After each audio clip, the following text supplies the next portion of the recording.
Good morning, good morning. I think we're nearly there, we'll get started. So, fantastic weekend for cricket fans. Any Aussies in the audience? That's extremely disappointing that there's no hands. Fantastic performance, both men's and women's teams winning their respective Ashes games. A little bit of tension at my house with my adopted County Surrey beating my home county of Lancashire in the T20 quarterfinals on Friday. That tension was quickly dissipated on Saturday morning, watching my daughter Ivy play in her first under-7s cricket match. Now, records have tumbled this summer, but I defy anyone to say more cartwheels done during a fielding innings in that game. It was quite spectacular. I saw at least 15 from one girl alone. Absolutely brilliant. So let's get to the business at hand. So thank you very much for coming this morning. On the panel, we've got Bob Verber from the joint venture and Alvaro from the joint venture, Ruan from DXC. So what you've got here is a broad spectrum of experience and knowledge about the program, covering our build work and adoption work. In the audience, you've got a rogues gallery of joint venture and Lloyd's colleagues, all of who can contribute to the discussion today. And we've also got Joe Gordon from PPL, always willing to give a view if required. So what we're going to cover this morning is first of all, a very rapid recap of what we touched on at our last event on the 19th of June. We'll try not to take up as much time as we can on that one, and then get into the Q&A. So thank you very much for those of you who've submitted questions ahead of time. We definitely will not get through all the questions today. So I think what we're going to do is just see where the discussion takes us this morning, and then what we'll start to do is we'll build up something in writing, a sort of question and answer bank, which we can just put out there and update on a pretty regular basis so we can add to it. You can take information out there. I think probably fair to say the questions are kind of themed around a few sort of key areas. So what we've done is we've sort of been through those, and we're going to try and talk as much to those questions as we possibly can, so that we get as much out of this morning's session as possible. So recapping, what is this program of work? Very, very simply and at the highest possible level, 3 phases. First phase, to digitise the central services within the London Market joint venture. That is going to be completed by next summer. It will be released as a single market event, i.e. everyone will begin to use those services at the same time. Phase 2, to digitise the interaction between the market and those services. That will be available from August, September next year. That pickup can be done at your own pace. We'll be doing that firm by firm. We won't be doing that as a single market event. Third phase, to deliver what is a very, very broad church of benefits. Easy stuff to wrap your head around operational efficiency, increases in speed, decreases in duplication of effort, decreases in error rates, and a more interesting narrative around how the program can facilitate evolution of some pretty long-standing operating models, both in Lloyd's and within brokers and managing agents. An opportunity to bring data to the centre of our proposition in a way that we've not been able to do as a market before. So there are direct and indirect benefits of the program, but 2 key deliverables to wrap your head around.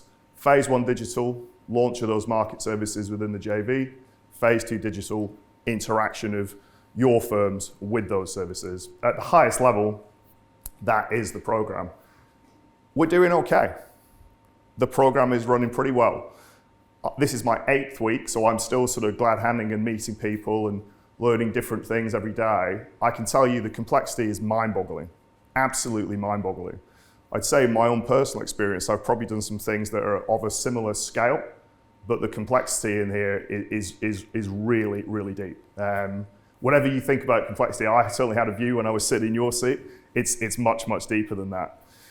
I get a lot of messages about, is it going to work? Can you actually do it? And my response to that, and I'll defer to the guys to give you more detail on it, I'm pretty data-led. Like, the oxygen in the room is if milestones keep getting hit. And you know what? They're hitting milestones. So that should be the litmus test of where we're up to. And that should be the litmus test of how the program's running. It's complex. There's bumps in the road on a daily basis, but the key milestones are being hit. Timescales. There's a body of work which takes us from now out to next summer. Build work continuing pretty much out until March. Our Vanguard community, which Bob can talk a little bit to in a while, will be forerunning some testing and providing a lot of feedback, which will be of use to the whole market.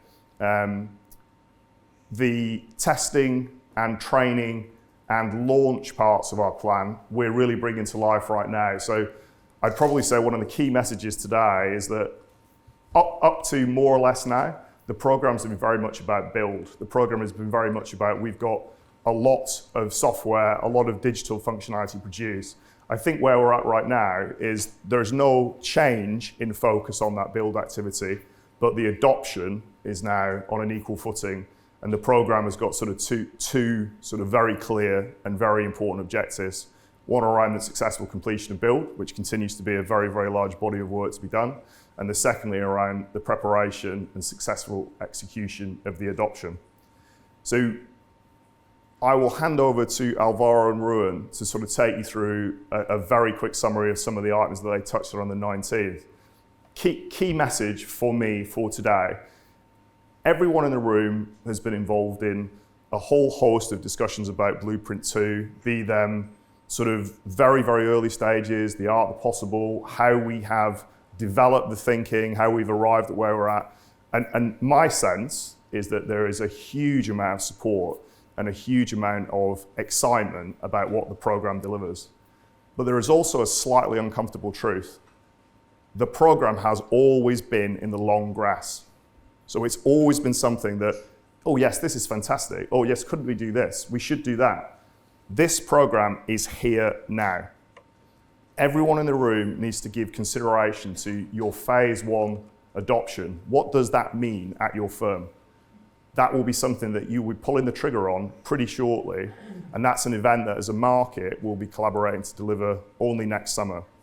Phase 2 digital, a slightly longer timescale for sure, but there's quite a lot of preparation to do for that. It'll be a different adoption journey for each firm, but every firm will need an adoption journey for it. And our intention and our hope is that that functionality will be available from sort of late summer going into the autumn. And our hope is that within the first 12 and 24 months of that functionality being available, we will have the majority of the market picking it up and using it. That will only happen if you have an adoption plan in place with milestones, resource, and budget set against it to bring it to life in your firm. So key message for me is adoption is here. The point has arrived when this program requires not just discussion, it requires action. And the final thought on it is also a program, and this is stating the utter and complete obvious. It requires the highest levels of collaboration between the market, the joint venture, and the Lloyds community to make it a success. I'll hand you over to Alvaro and Ruan.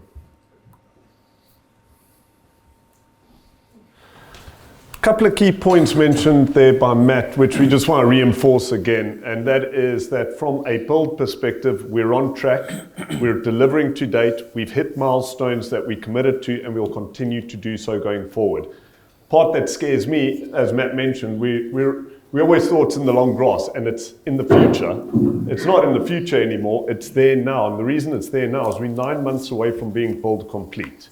That's not a long time. In any program, that you're now looking at 3 quarters away, and 3 quarters is not a long time in any form of business.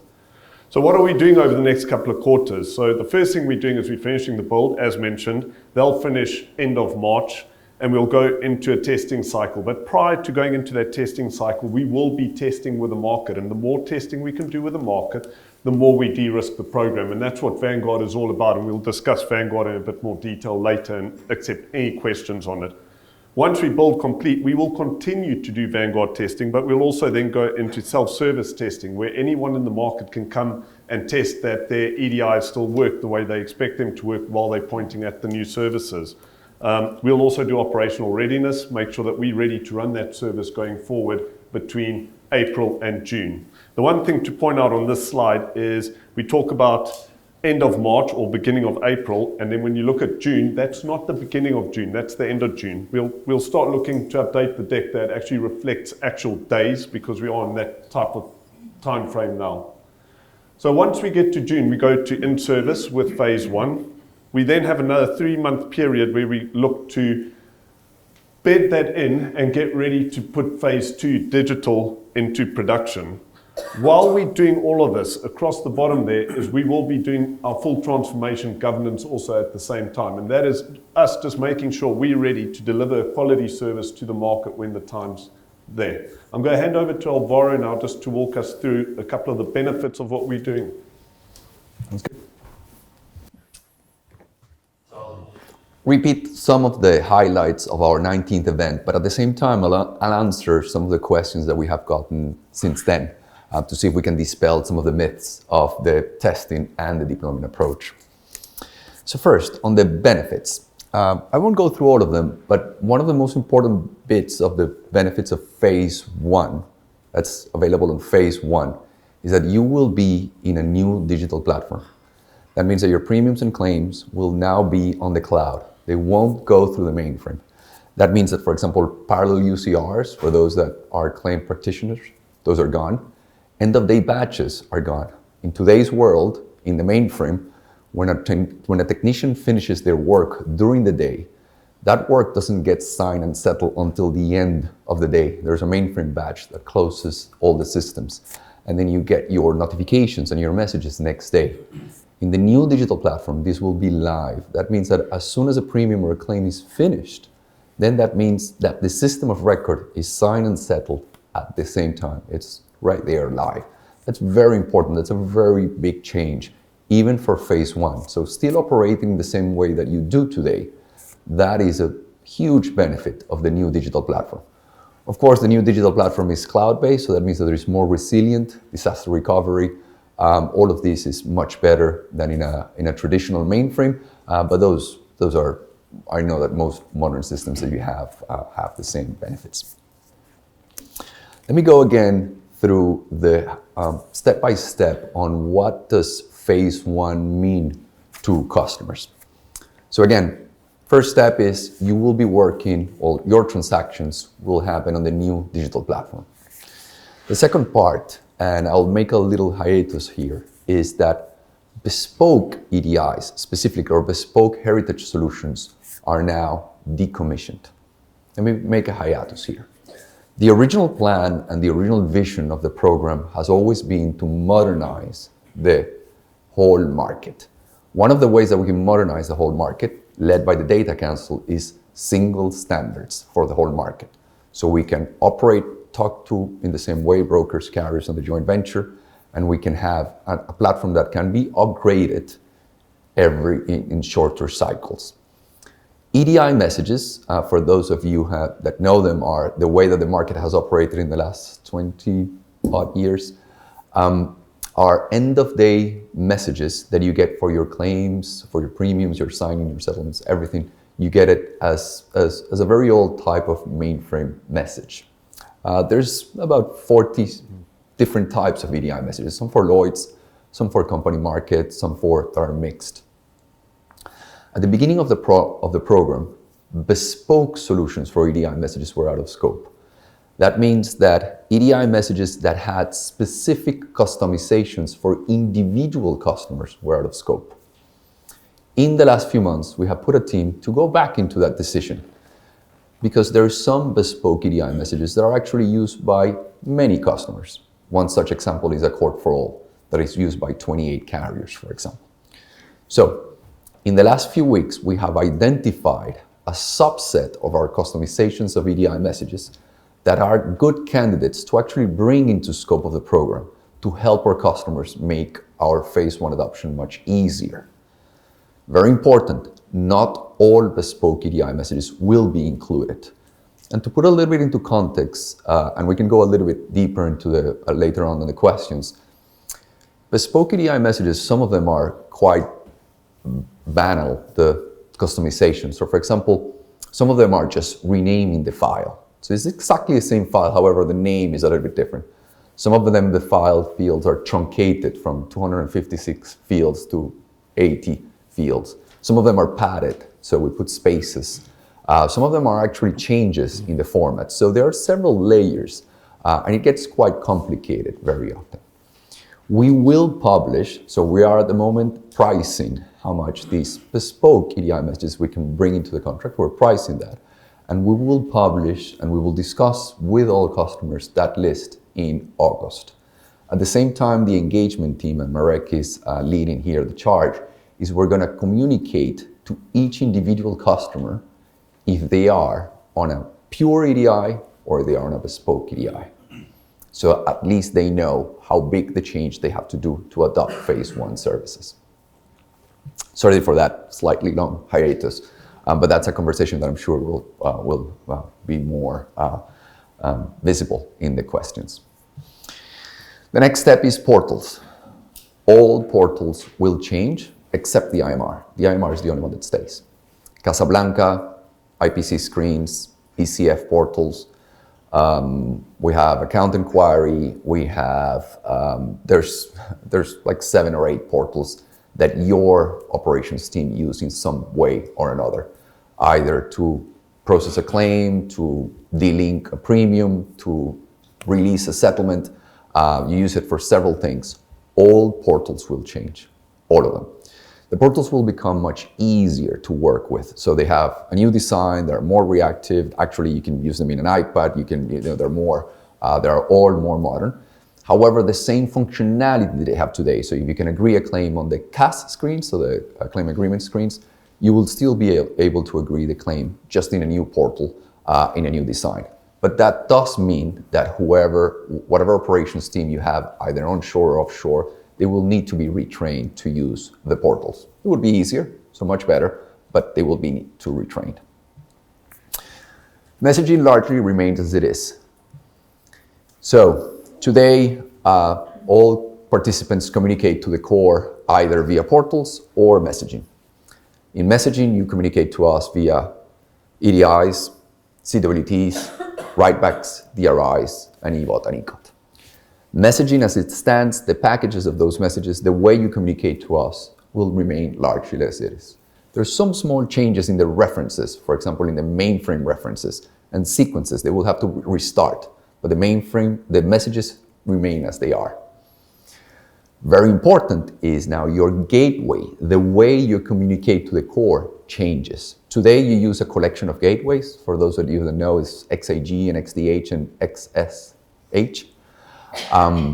We will move to a new ASG Adept gateway. And this is another question that we had, is the ASG Adept gateway will be your universal gateway for all your messaging. That means EDI, CWT, if you send your writebacks in, if you get your writeback notified, you will get it from the new ASG Adept gateway. Very important, you do not have to go into a separate contract with ASG to use the ASG Adept gateway. It is included in your services with the joint venture. So in your contractual services with us, ASG Adept gateway use is included.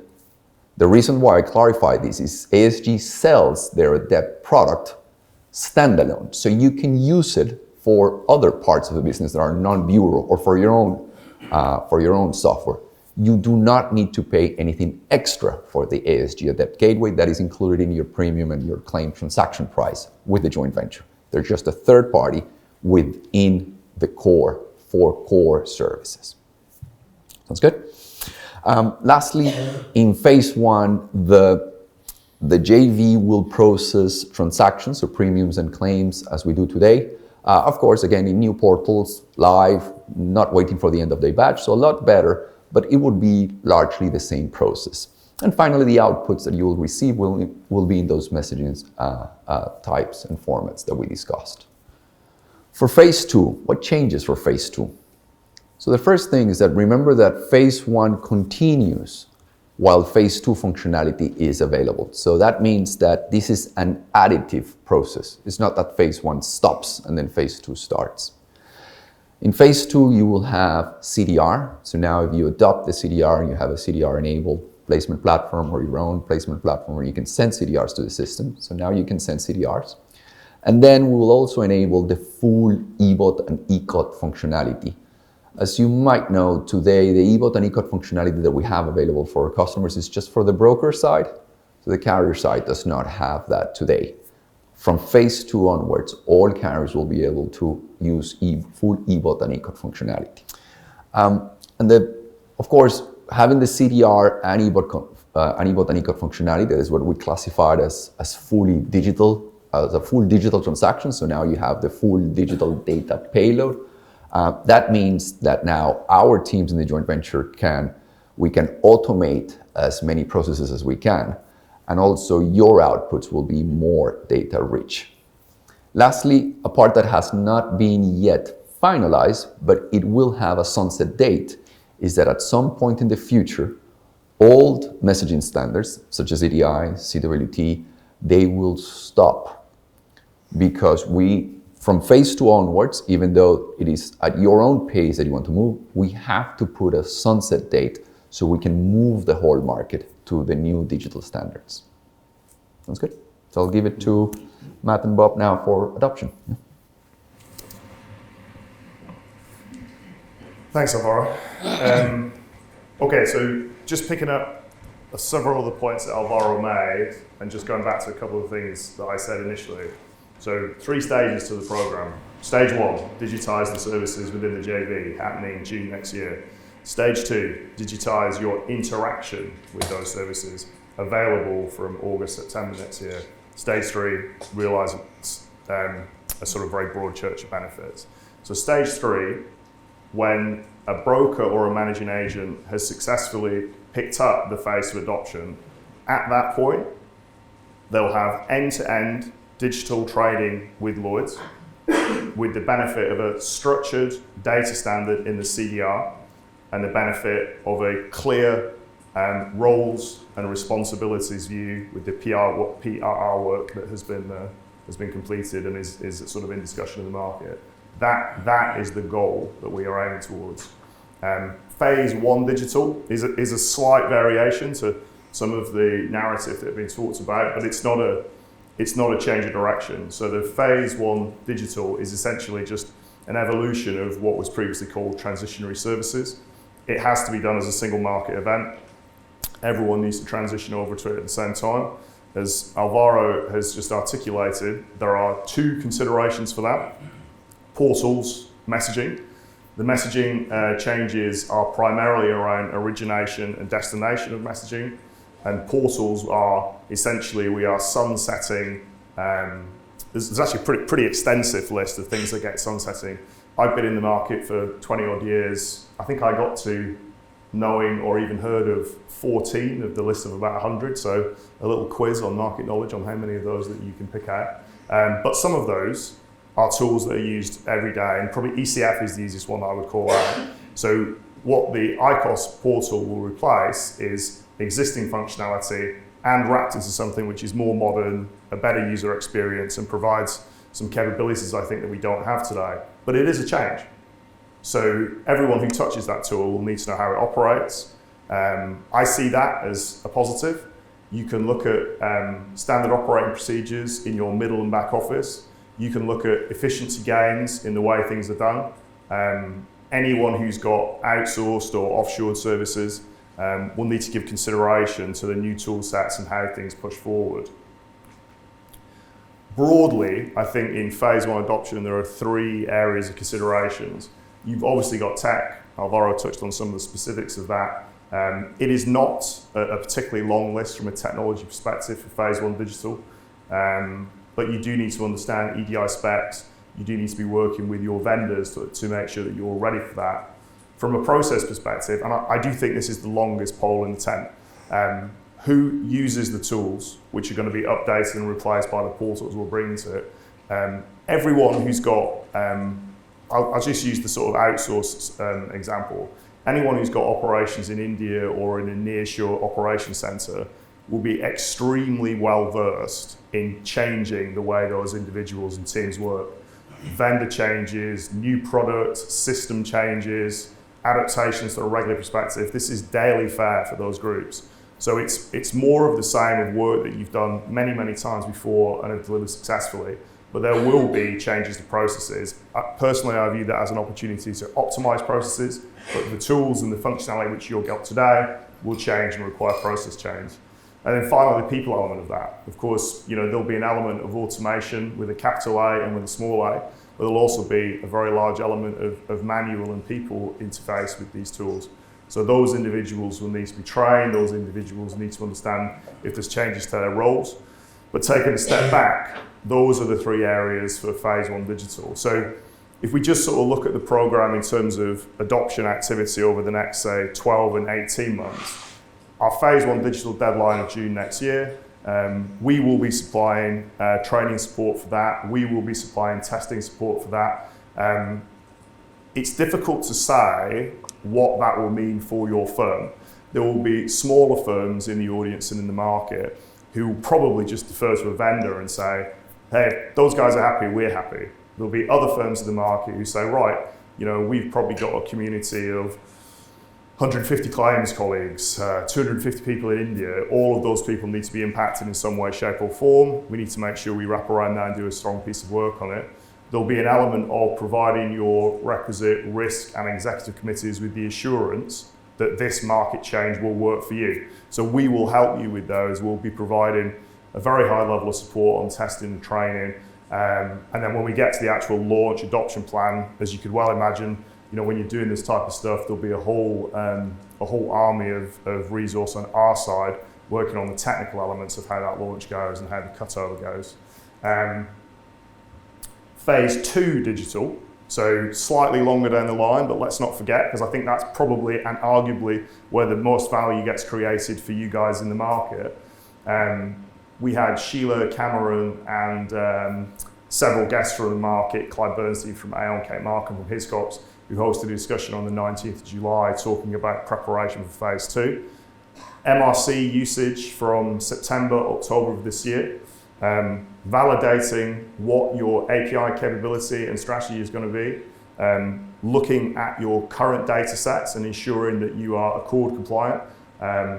Do you have the capability to produce and send a CDR?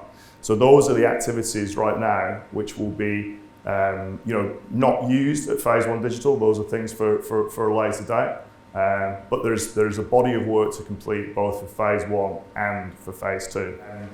One final question before we go into the formal Q&A. A lot of people have asked me, why are we doing it like this? We were just going to cut straight to Phase 2 Digital. If anything, you're slowing me down here. We just wanted to move over there. I'll defer to the tech guys to give you a more complete and technical answer to that. But the truth is we can't have Phase 2 Digital live without the Phase 1 capability there. The JV services need to be up and running, need to be moved to their digital footing before we can actually have anyone interfacing with those services. So don't look at it as it's slowing you down. Actually look at it that we're bringing an opportunity and a really, really significant milestone to the market. Also keep in mind that we're targeting June to do the Phase 1 changes. In sort of August, September, the Phase 2 capability will be available. So if you so choose, you can pretty much hit one ball out of the park and the next one will be teed up for you in under sort of 8 to 10 weeks time. So there's no real change to timescales, and don't see that as something that's slowing you down. And actually I would view it as something far more advantageous, because what it does, it gives JV a chance to get their central services up live and running before you connect to them. And I think every service needs time to bed in, and the team will actually have now a period of time to run those services in the live environment before anyone connects to them. So I see this deployment approach very much as advantageous than what was discussed previously. So I think with that, we will hand over to questions. We've got quite a few questions submitted already. We've tried to pick up some of those as we talked.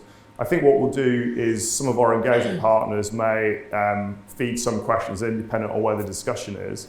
Darren Woolley from Dockersoft. Hopefully a very simple question. We're talking about new technology, talking about new systems. Does that mean that we've got to go through a phase of user setup for those systems, or is it migration from legacy to new? I'll grab that one. I'll grab that one for you. What we will be doing during the period before going live in June is we'll be re-onboarding everyone onto the new software. We're not doing a migration. Reason for not doing a migration is there's new functionality and new information we need from the clients to be able to run the systems correctly. So we will be onboarding each person or each entity as we get to June with the aim of, well, not with the aim, everyone being onboarded by June to be able to go live. Follow-up question then, Ruan. Does that mean you'll be working with service providers because obviously the link into those systems might impact the service providers too? Yes, and we're putting those plans together at the moment, yes. And that activity is going to take place in June next year? We haven't put a time frame on it yet, but it has to happen before we go live, obviously. So, yeah, we will be doing it prior to go live, and we'll put a plan together with the aim of, by September, giving you a detailed view of how onboarding will look prior to June 30th. Okay, thank you. Just to add that as well, that let's remember that if your organization or because I know from Microsoft, so if any of your customers, organizations, are part of customer testing, either self-serve or through Vanguard, you would already be onboarded into the system. So it's the same as the Adept Gateway that you'll use to test. Of course, you will have the test environment credentials. You'll have to move to production environment credentials. But we will start onboarding people. In fact, we already have organizations that have security credentials. So it will be very much pre-June for most organizations. Good morning, everyone. I'm Marek from the Blueprint 2 team. I look after the vendor community. One of the questions that's come in from members of that community is regarding in-flight transactions and what might happen to those. And also, as a supplemental question, might there be a blackout period to account and to cater for those? I'll take it. So it's a good one.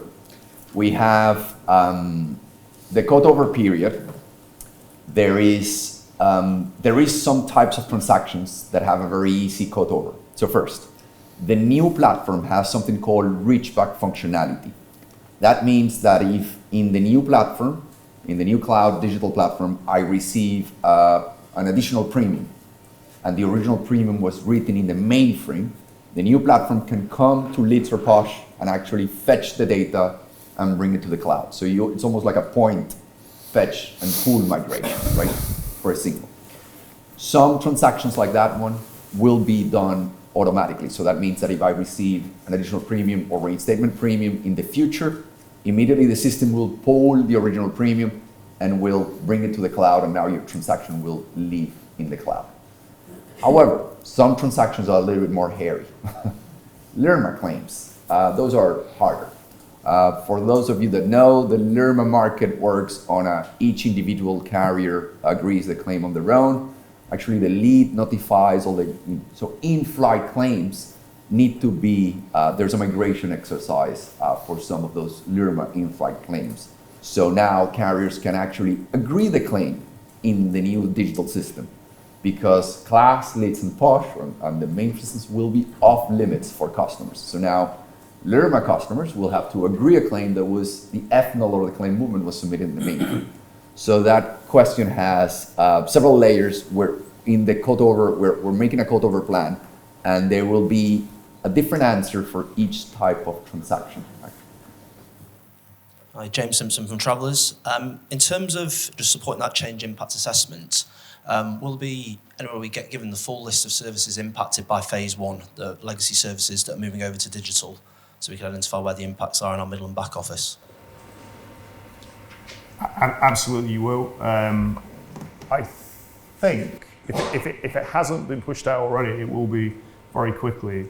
A list of the systems that are impacted, which obviously gives you a chance to navigate, how you touch and interface those ones will be.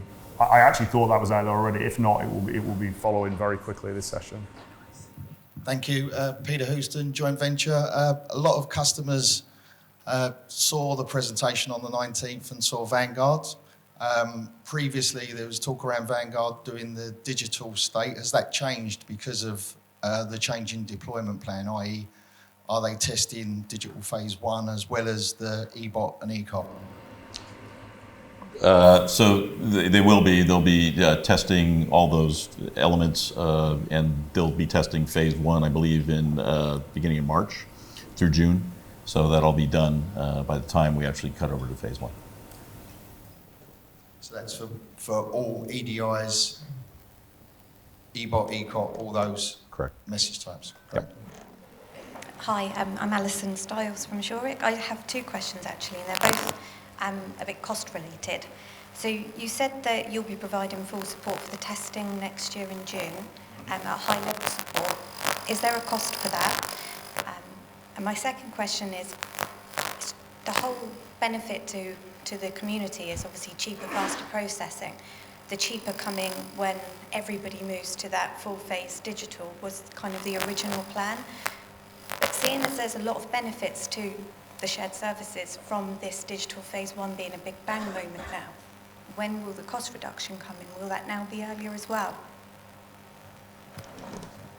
I'm sorry, I couldn't hear the last part of it. When will the cost cut be coming?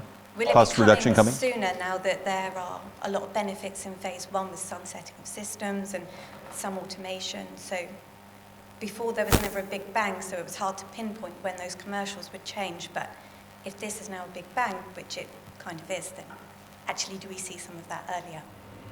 So we're working through that right now in terms of the modeling, and the sooner everybody gets digital, the quicker the benefits will come, for sure. And then to the first part of your question, just as regards support for phase 1, no, there'll be no additional cost to you for the support that we supply. I mean, obviously the digital bill, the services are at no cost to the market. That cost is being held internally. So the support that we supply will be part of that service, not something that we would ask cost you to pick up.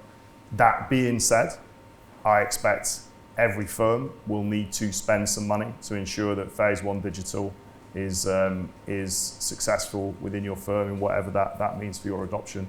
So our plan would be that all of the information that you and your vendors need will be available by September. And what we'll then be doing is working with you to help you build those adoption plans and then checking in regularly through 2024 and 2025 in terms of where you're up to with phase 1 delivery and phase 2 delivery, but not a cost to you in terms of the services we supply. Hi, Rich Birch from Verisk. Brokers currently receive a BSM notification. Will that persist in the new world through the ASG gateway? Yes. So all types of EDI messages, so BSMs, SCMs, USMs, WSETs, these ones, LUCSVs, LUCSMs, all of them are included, including monthly control messages, so MCMs. So yes, the answer is yes. As you might know, just to set context here for everybody, EDI messages are sent, or received and sent through file transfer. So through an SFTP site, today in the XDH gateway, you will have a new folder in the ASG Adept gateway, but it will be the same type, it will be at the same hour as well. So I think that they are released at 6 o'clock in the morning or 5 o'clock in the morning. So all of that stays the same, yes. Sorry, thanks, Alvaro. Just as a supplement to that question, to Rich's question, does that also include the daily settlement emails with the attached spreadsheets? Yes, let me come back to you on the daily settlements. However, I'm saying yes initially because every CSV that you get today or every PDF that you get today, either from the standard reporting or even from bespoke reporting, you will get on day 1 of the new platform. So we're planning to continue everything that you get by email today, either as a CSV file or as a PDF file, you will get today. I need to triple confirm on the daily settlement. Some of those come from Lloyds. Okay, so some of those come from Lloyds, yeah. So do you have more information, so Shan? Not really. So you get some of your messages. Stand up so you can see me. So some of the messages that you get come out of the mainframe, and then you often have reconciliation messages that Lloyds give you so that you can kind of match up and make sure everything is working as it should. We're working with STFO to make sure that they're going to continue. There's no There's nothing to suggest that they're going to change their processes. So we're just making sure, and when we start to do the testing, that the files are still the same and you can still do your reconciliation like you do today. But that one, I think, specifically comes out of Lloyd's mainframe. Matt Baker from Generali. Recent conversations we've had, we were told that those daily rolling settlement messages, certainly from a carrier side, wouldn't come across anymore. That's conversations we've had. So is that definitely the case, or? Can you be more specific? Which settlement messages are you referring to? The spreadsheets, i.e. the CSV files and so on, how they come across on a daily basis. We were told they would be stopping in that respect, they wouldn't come across. So I don't know if we've been told the wrong message on that, I don't know. But No, so I think that there definitely will happen. No, so what I can categorically say is that your settlement messages from in EDI format, so the USM, the LUCSM, the WSET, all of those will continue, so categorically. And also I can categorically say that any settlement report that you get from the joint venture, either standard or bespoke, you will continue to get. I think that most of them we send by email today. Yes, so those are staying. I cannot go into if you get it from the Lloyd's STFO office or the Treasury. However, as Shan was saying, we don't expect any changes on that side because we're providing the same information to the Lloyd's STFO and Treasury departments as today, so we don't expect those to change either. Just one thing to add on to what's being said there at the moment is we are moving on to a new digital service. If you want to receive the email, not receive emails and actually start receiving things via logging into portals and downloading them yourselves or getting them actually delivered to you in a more digital sense, those are the conversations we'd like to start having because sending messages via email is kind of 1920s and we want to start moving away from that. Hiya, Kate at CNA Hardy. So just so I've got this clear in my head, because I'm quite used to tape on this one. The messages are going to come, daily still, but transactions are happening instant. Is that right? Correct, yes. So transactions happen instantly. That means that, well, not instantly, there's always some time. But let's say, I'll put a practical example. Let's say that a broker submits an LPEN, a premium, at 9 o'clock in the morning. One of our technicians picks that LPEN at 10 o'clock in the morning. They spend half an hour, they're signed and settle. Now that premium transaction will get an OSMD number, original signing number and date, will be on the system of record, and will be ready for anybody to come and see that that's on the record right now. The EDI message on the USM, that is the one that has that premium transaction, will be actually delivered at 6 a.m. the next day, just to not change, so customers get the same service that they do today. However, the transaction will be signed and settled in the cloud at 10 a.m. in the morning.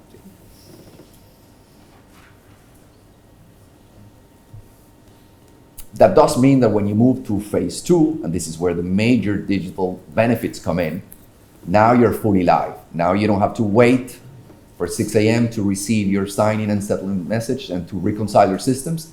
Now your EBOT and your ECOT will be sent at 10 a.m. So now at 10 a.m. you'll have the premium signed and settled in your systems as well. And that's where the major benefit of phase 2 will come in. Morning, Andy Wooley from PPL. Question, we're going out cut over at the moment to many broker firms and underwriting firms, obviously, to go over to the new platform. Question that I'm asked a number of times in these meetings by quite senior people in these broker and underwriting firms is, what are our plans for CDR? Can I just ask you the question, what is the timetable for the CDR? Because everybody thinks that it's being delivered sooner than it actually is on this bit. But at the moment, as Chief Product Owner for the next gen platform, I haven't got any designs yet, and I haven't got any specifications. When are they going to be available? I can answer that. Okay, so there's different dates. So the first date, let me put into context for everybody, even though the CDR specification was published by the Data Council and was agreed, so we are on version 3.2, it's a flat file. It doesn't work for us in the software business. Accord has been doing some work during the last months to actually that CDR specification 3.2 to actually create into an Accord GRLC standard and to create a toolkit so all software vendors, the joint venture included, PPL included, and anybody else that wants to create or transact CDRs, to actually build it for machines. That is planned for the end of July. That is a work that it's led by Accord. So Clarissa Montesillo is the lead for that. They are ironing out the latest, because they have gone through several stages of endorsements was quite complex, because of course some of these questions were not answered during the, let's call it the flat specification of the CDR. And when you actually go into the structure of the Accord format was actually a little bit harder. So they're planning to send that specification at the end of July. I think that they might be a little bit late, but that's the plan. However, the dates of delivery of CDR capability by the joint venture. So the first day that you have to have in mind is in January. We will plan to release the sandbox testing of the CDR processing capability, digital gateway as you know it, for Vanguard members. So that means that Vanguard members, and I'm sure that because some Vanguard members are PPL customers, will be able to use a sandbox environment to test the digital gateway. So sending a CDR back and forth and see if that works. CDR Live, actual final CDR, so that's digital gateway fully complete, is phase 2 of the deployment. So that's the September date that Ruan was mentioning. So those are the 3 dates that are. Kath Saunders at Aviva. Are you simplifying user maintenance in the new core systems? And also, are you taking into account things like RITCs, which are currently quite difficult to affect in places like ECF2? So simplification, definitely going even a step further. We go start letting customers self-administer. So we'll allow you, individuals in your firm, to self-administer who's got access to the systems internally. I'm not aware of the term that you mentioned a second ago. I'm going to look at either Sean or Alvaro to pick that one up. Yeah. So RITC, there's some functionality on mid-market broker, mid-market carrier change. However, there's extra functionality that has been requested by the run-off companies such as Enstar to split write-back messages and CWP messages by either year of account or class of business, depending on how they buy their run. That new request, of course, will not be part of these. This is sequences 3, 4, and 5, what we have discussed here for the program. That would be something in the future. We have collected that request and we're putting in, so through the design office, so we have a new function with the joint venture. We are collecting all new requests from customers that will be something that we will build post 2024. One of those requests is there in that backlog. Right, Steve from the Blueprint 2 team.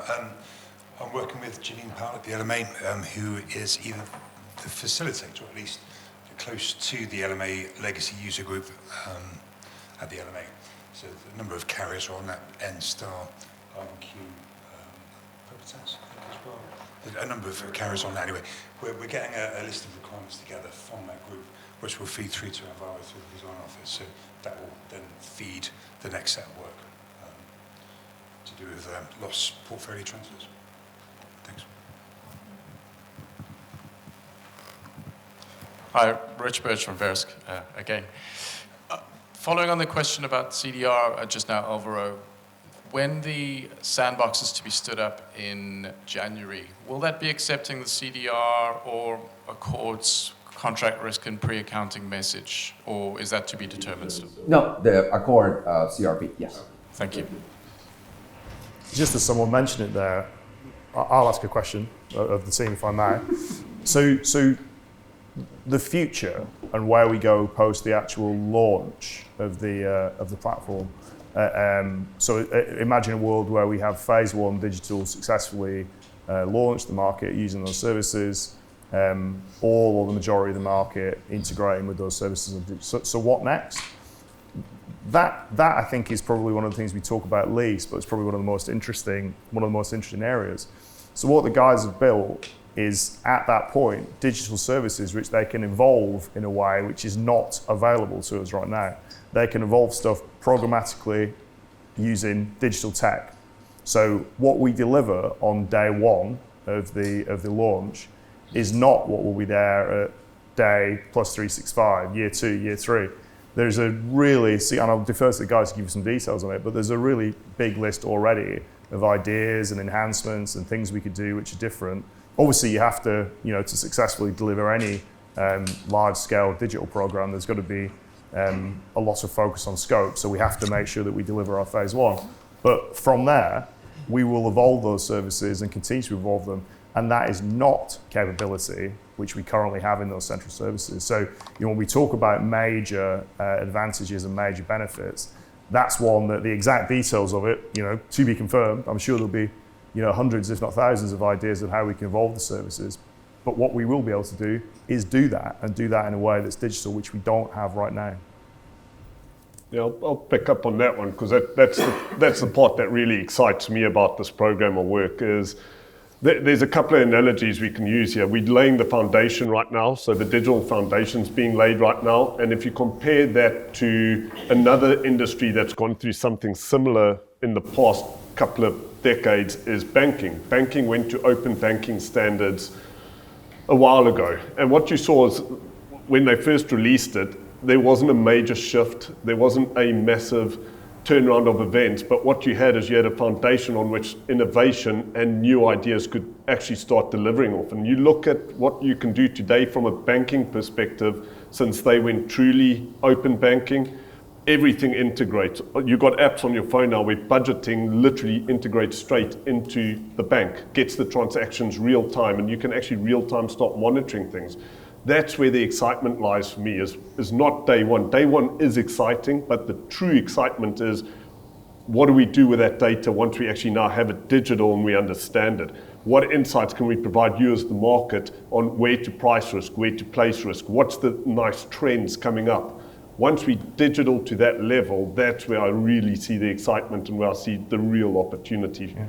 And what can the market do with that data, having validated and made changes and ensured that you can cope with the submission and the production of CDRs? What does that do for your own architecture and your own ability to place data at a different point in the center of your proposition? And just to not understate it, what we are doing day one is huge, but the exciting stuff comes off the back of that, in my opinion. Question to the engagement group. So, who reviewed the pre-submitted questions? Was there anything burning that we haven't addressed today, or any questions you'd like to get out on behalf of your EC cohorts? I have one. You better be answering it as well. Yeah, I have it. I have the answer. So a lot of people have asked about Lloyd's. Lloyd's is the Lloyd's Outwards Reinsurance service. It is included. It is part of phase 1. And you will have a replacement. So the way that Lloyd's works today is 2 ways again. So there's a portal, there's an interactive portal where brokers and carriers can transact their Lloyd's business. And there's some special EDI messages, because we love EDI messages so much. So there's some Limori, I think there's 12 of EDI messages that are Lloyd's specific. Both of them will be supported, so there would be new portals, and the EDI messages for Lloyd's will be supported, and that's phase 1 of the deployment. Hi, this could sound a little more dramatic than it probably is, but it's a concern that's been voiced about readiness and the date in June. So the concern is, and you've very well explained how things will carry on as is, essentially largely as is for a lot of people. But the concern is, well, what if we're not actually ready by the date? And what would be the implication or the results of that then? So phase 1 digital must be delivered as a single market event. Full stop. So any major issue with that event means that the event at that date moves and it still gets run as a major single market event. So that's sort of answers the first part of your question. The second part, I agree. Now the program is here, And we said it on the 19th, and we'll say it again today. Leave this room and start pulling together what you need to bring a phase 1 adoption plan to life, and that is a bit scary. I think when you see the information, or when the market sees the information we prepare, when we see the sort of testing and training support we've got, that will, to a large extent, ease some of those concerns. But yeah, there is a significant milestone on the horizon. We will have to be organised and extremely collegiate to deliver it. Somewhat of a follow-up question. It's Justin here from Atrium. Alvaro, you came to the LMA last week and kindly gave us some explanations, and I think I asked you about testing and parallel run. I'm a little uncomfortable with the answer. I think your answer last week was, well, we'll give you all logins so you can simulate sending messages to yourself. That doesn't feel as though that's going to be enough for phase 1. It feels as though we ought to have a much more structured parallel run process, so that when we cut over on the 1st of July, which I presume is the date, actually we know it works. What's the latest thinking on parallel run? So we don't have an official parallel run phase. However, let me take it in stages. So the answer to, we will give you your own users, so you can, your own users and names and credentials, so you can self-test. That is only for the customer self-serving test period. And that is for those customers that actually want to use that.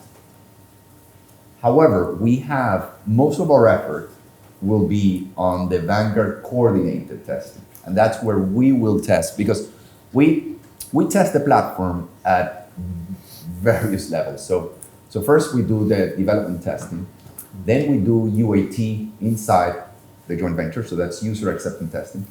Then we have something called digital run testing. That is where we act on behalf of brokers and carriers, but it's still a joint venture, because we have a lot of people in our teams that know how to be brokers and carriers. So we do all of that. And then we have the Vanguard layer. The final layer, so the one that you were mentioning, is just the customer self-service testing, because there might be either some cases that were not thoroughly tested to the level that some customers want, or some customers want to have more confidence. In terms of the dual run, the parallel run comment, we have been, and I know that Rob has been key on this, and the IUA as well has been key on this. We have been in the last few months on a journey asking for permission of all of our customers to use their live data, anonymize it, and actually use it for all of these layers of testing that I'm mentioning. We're on the last stages of that, especially in the company market. So the LMA is all good for the last 2 months, so because it's funny, even though we hold all the data, we didn't have permission to use it for such a test. Now we have permission. We're almost there, especially on the IUA. Just one company on the IUA. But that data that we will take from live, so live EDI messages, live DRI LPAN submissions, live queries, live FNOLs, we will anonymize it, of course, and we will use that for all those layers of testing that I'm mentioning. So parallel run as an activity where I get an LPAN 1 in mainframe and I put that same LPAN 1 in cloud and I see that both have the same output will not exist exactly as it is. What will exist is an LPAN 1 in mainframe. I will take it, I will anonymize it because I cannot have that, and then I will test with that LPAN 1 the machine here. So that is the plan for the parallel run. It's a little bit more complicated, and that's why I don't think I was able to go into enough detail on the form. Does that improve the... Yeah, I hope so. I feel as though we ought to get to the 1st of July and know that we're going to receive our MCMs, and they will be right. The old messages and the new messages will be identical. I don't know that we've given that enough thought yet. Hopefully we have. Yes, that's a good question. So as Shan was just mentioning right now, all the Vanguard testing will be public. So that means that scripts and defects that are raised will be public. So you will be able to see, oh, Vanguard tested 10 FCMs with 2 corrections and 2 had defects about, I don't know, the sign-in number and date was on the old correction and not on the new correction. And you can see that defect and you can see, oh, these guys fixed it and then they retested. So all of that will be public. But yeah. Alvaro, can I just, it's Rob Myers here at the LMA. We've started a conversation with the JV around audit assurance before and after go live. It just strikes me listening to Justin's comment there.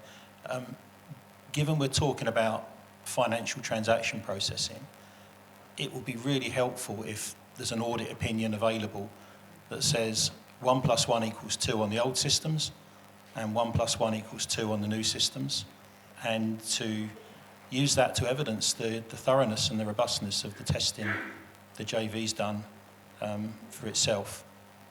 Perhaps worth us following up on what the art of the possible might be there. But I think to just throw it out to customers and say, prove it for yourself, is kind of one approach. But I agree. I think there's something a bit stronger needed, given the materiality of what the central services do. So just pick up a couple of those things. So just in terms of general comment on audit, probably anyone within the JV or Blueprint 2 team sort of knows that there is a heavy audit presence on this program of work, obviously all external and objective.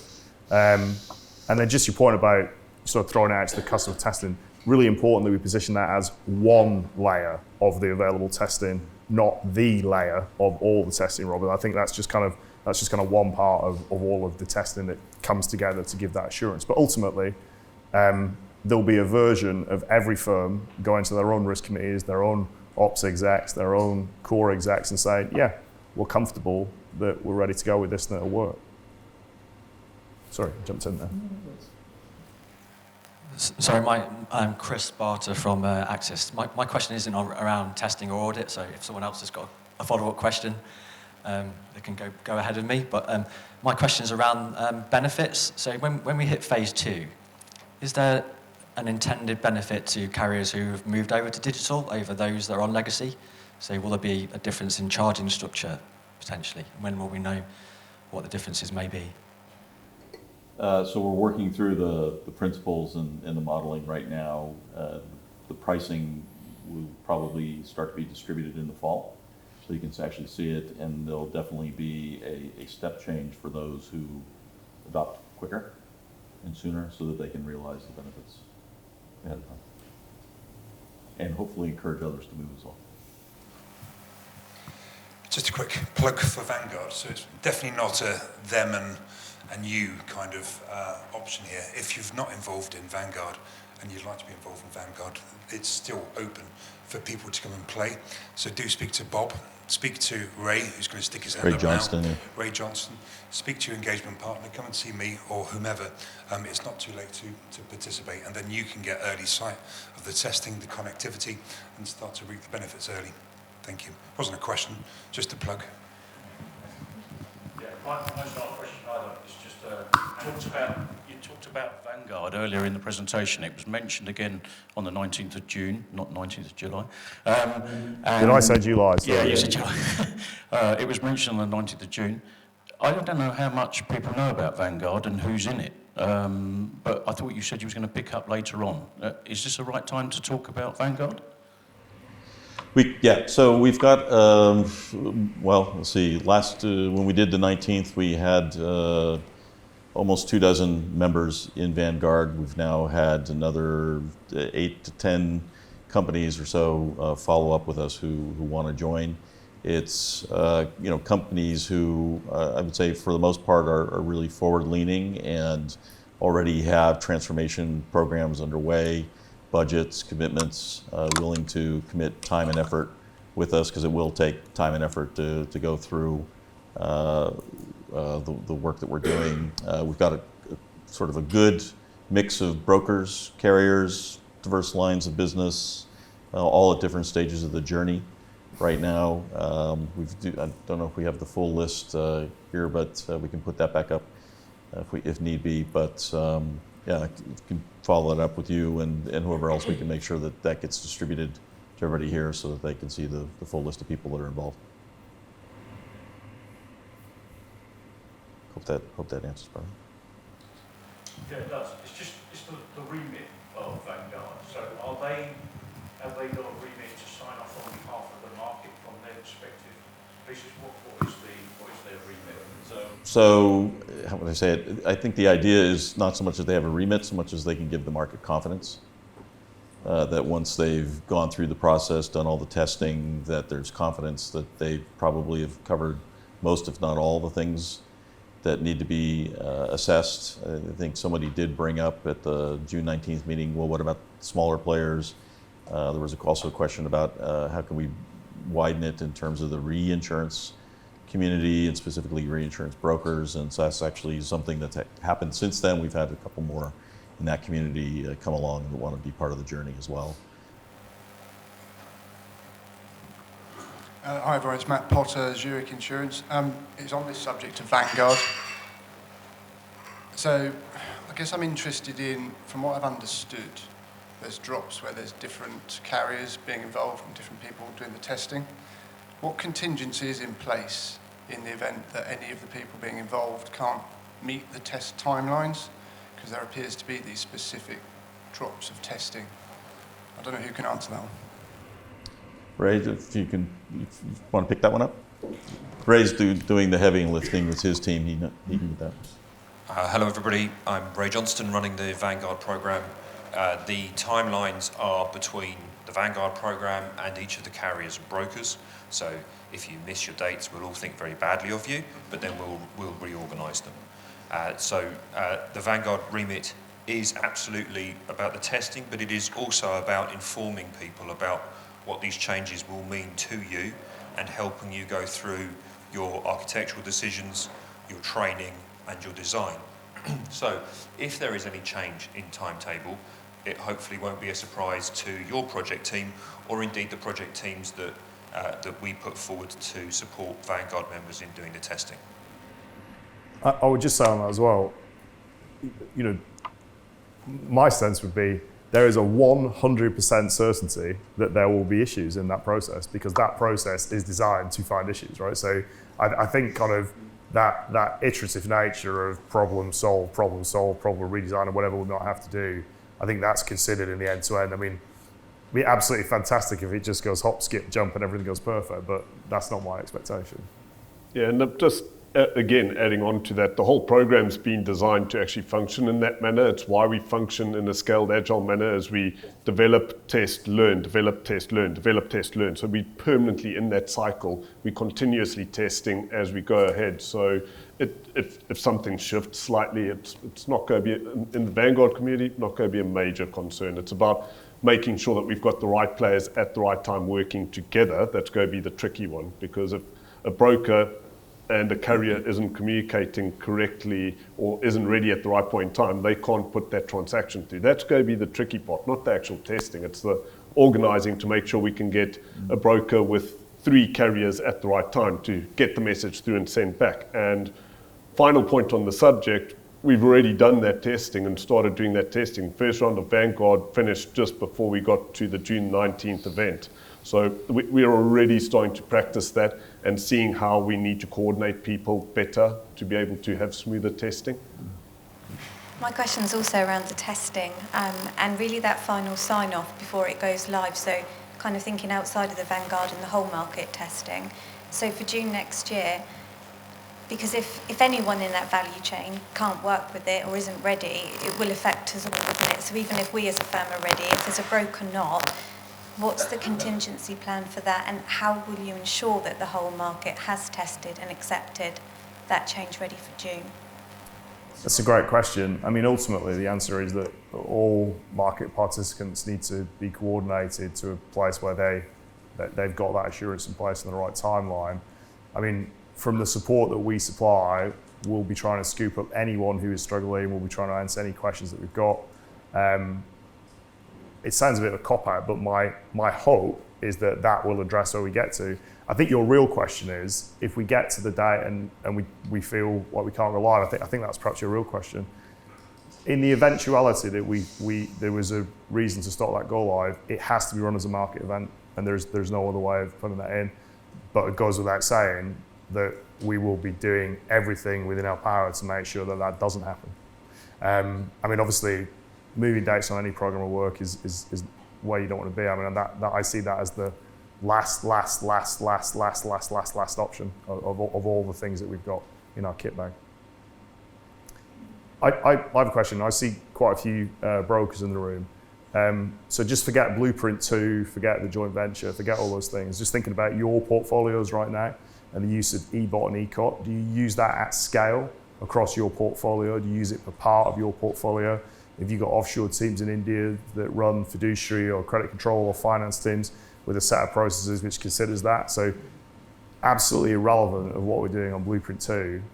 That's a sizable piece of work for you to wrap your heads around. And I would say if you don't have a plan for that, that could well be the longest pole in your tent to get things moving across. So if you need some thoughts or you need some support specifically on that topic, because there's an element of that that's connected to us, and there's an element of that which is just your own adventure, we'd be more than happy to sort of engage on that and help.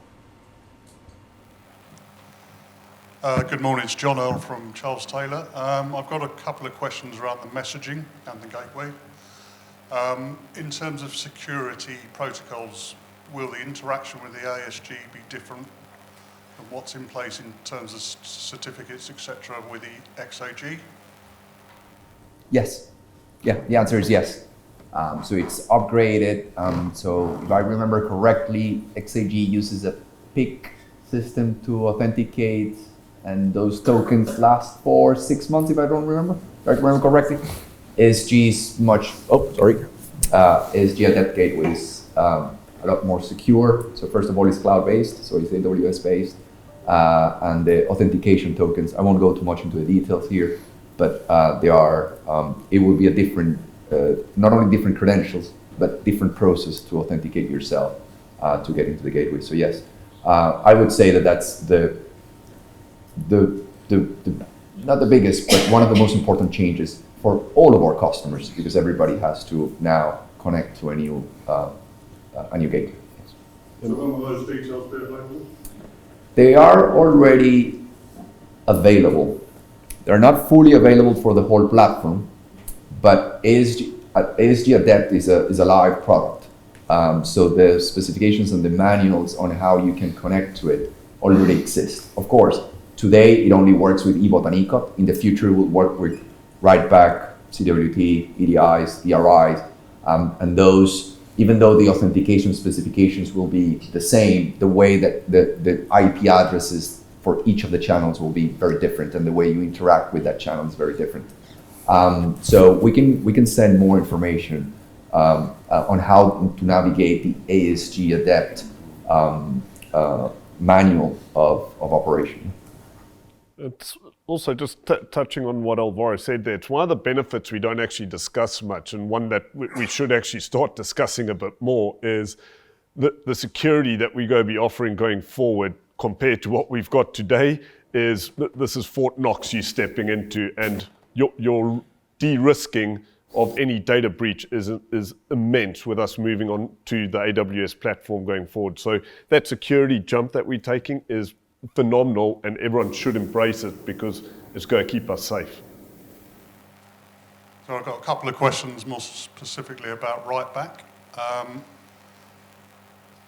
Is WriteBack being replaced, and when are the specs going to be available? Okay, sounds good. So WriteBack is classified as a phase 1 service. It is not classified as a full digital phase 2 service. Only CDR, eBot, and eCot are classified as a full digital service. However, not all phase 1 messaging are created the same. So EDIs are messages from the 70s. WriteBack is a message that was recently created. So if we take a scale of the worst offenders, WriteBack is the least offender of the current messaging standards because it has a very data-rich payload, and it's fairly new. The two problems that we have with WriteBack and why it is not considered a full digital standard, and why we are working with a team, and we will be working with the Data Council to get ECOT to that level is twofold. The first one is writeback does not have brokers. So FNull, query responses, and any submission by the broker is not covered in the writeback messaging. So we only have half of the picture. Even though writeback is amazing for carriers, it is non-existent for brokers. And the second one is that we are, as you remember from the Blueprint 1 promises as well, we are aiming towards a market where all interactions are machine to machine in a REST API way. So that means that the CDR, for example, is a REST API standard. Writeback in its current version is still on the SOAP API standard, even though a jump wouldn't be all of a sudden, it wouldn't be too hard.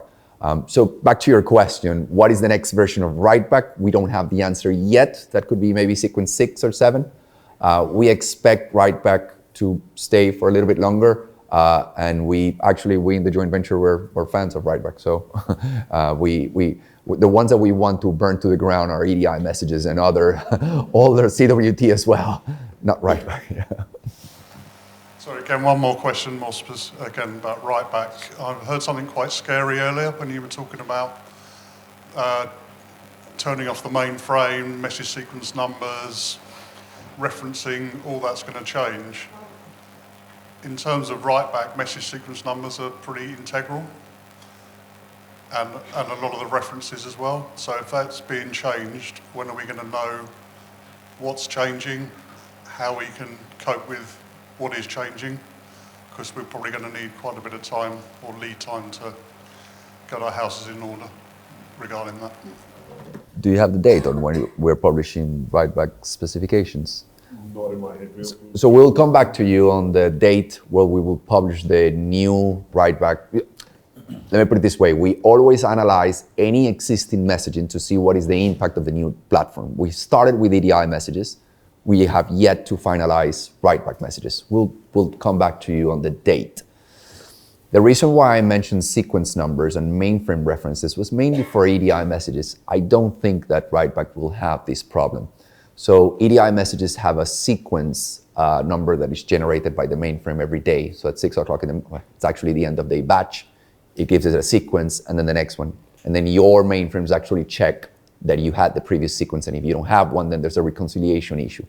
That's a very old way of checking systems. New systems don't do that anymore. In writeback, it's more the UUID or the unique identifier of the message that you can come back and query and notify and request. We don't expect writeback to have that same problem.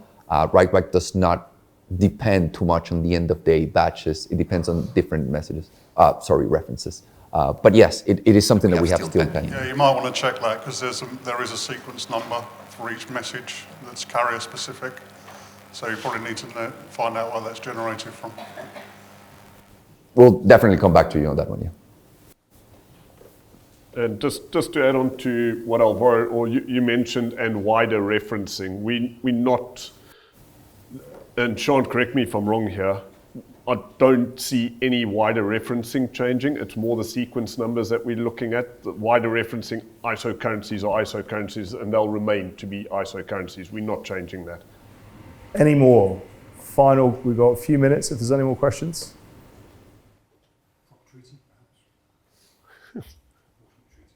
I'll grab that one. So it's Alvaro's favorite subject and mine. Prop Treaty, we're busy looking at Prop Treaty right now to bring it into the new digital systems. We in the final phases of planning that at this point in time.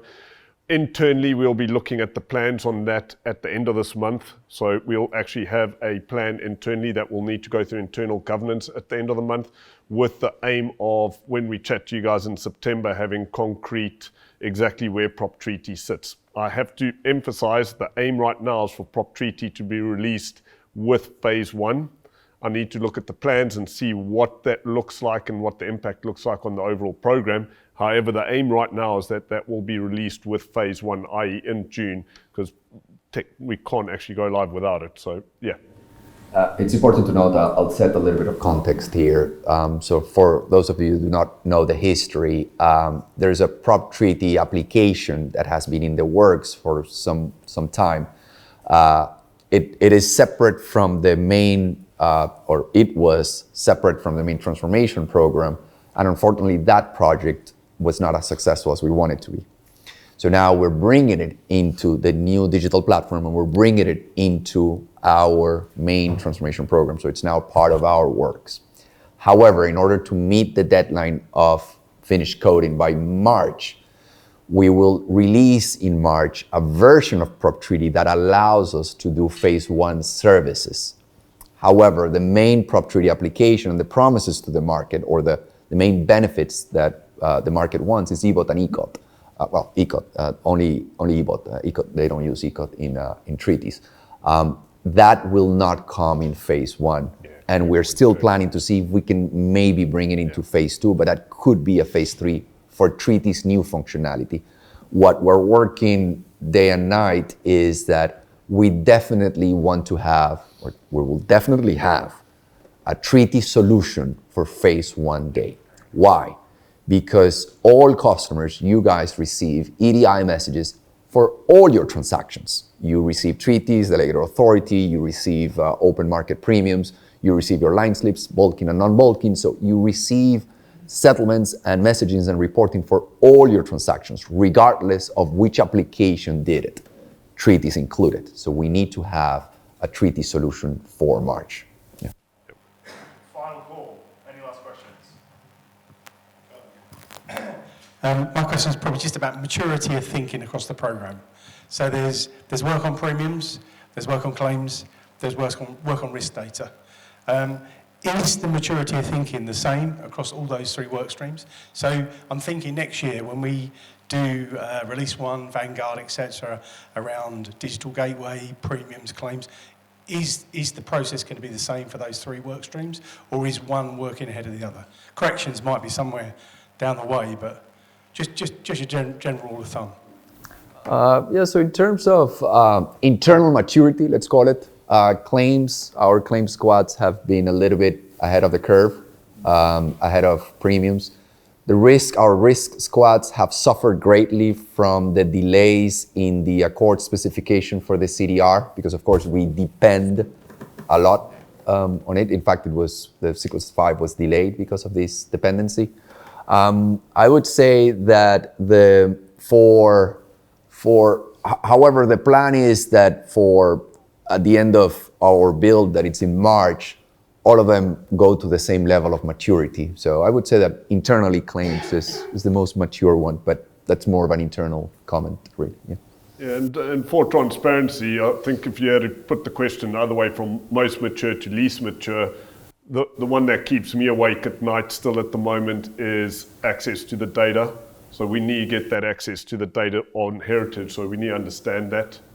That's something that the market's been helping with, and thanks for the help on that. We're now at that point, but that to me is the least mature, and we have luckily already looked at it and gone, we were going to do data in a certain manner, and we've now gone and pretty much doubled to tripled those teams with regards to analysts. When we get access to that data, we've got a small army to get us equal mature with all the other product sets. So we're nearly out of time. So I think probably just to say a warm thank you for your attendance and questions today. I hope your takeaways are, 1, if we clean sweep the Aussies and the men's and women game, we need some Aussie people in a room, and then we can have a whole new narrative around that. So let's think about that if we have a meeting after the next game. 2, you've got a very, very large, very talented group of people doing this program, which is going okay. You know, that's not to say that it isn't very complex and large scale, but it's going okay. And you'll see that the team that we put up this morning will always respond in a transparent and kind of open way to your questions. I think the final takeaway is, obviously we can't in every sort of session that we do or every piece of collateral we put together, we'll never hit every question and every point. So it's really important that you engage with those and tell us the things that are on your mind, so that we can go to those things and make sure we're either including those and give you an answer, give you some comfort in something, or we're taking something into our build and adoption plan. But thank you very much for coming. Any follow-ups or questions, feel free to engage with your EC cohort engagement partners. Come to the Blueprint 2 team, come to the JV team. But enjoy the rest of your day.